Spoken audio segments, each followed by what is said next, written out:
ওই সমস্ত মেয়েদেরকে বলতেছি যে ভালোবাসার নামে নোংরামি করতেছো। তোমরা তোমাদের ইজ্জতগুলা তোমরা নিজেই নষ্ট করতেছো। কারণ তোমার যে প্রেমিক লাভার সে তোমাকে ভালোবাসবে কিন্তু বিয়ে করবে না। আর আজকের যুবকের সমাজরা বিয়ে করতে চায় না, ভালোবাসা প্রেম করতে চায়। এক ব্যক্তি একটি কলেজের দেওয়ালে লেখলো, হে কুমার, তুমি বিয়েতে রাজি হও না কেন? কুমার মানে যে পুরুষ বিয়ে করে না তাকে কুমার বলে, আর কুমারী বলে যেই মহিলা বিয়ে হয় না তাকে কুমারী বলে। পরের দিন কোন বাটফারে জানি লেখা দিল নিচে যে সস্তায় যেখানে দুধ পাওয়া যায় গাই ফালে খেয়ে।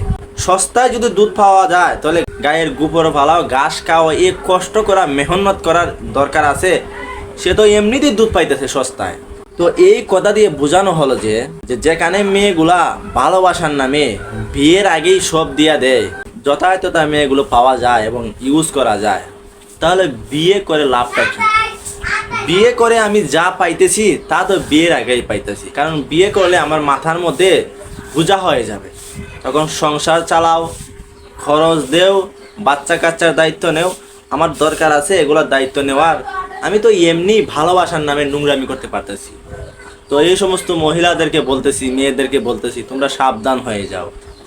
প্রেম ভালোবাসা না করে বিয়ে বসো, এটাই ভালো হবে।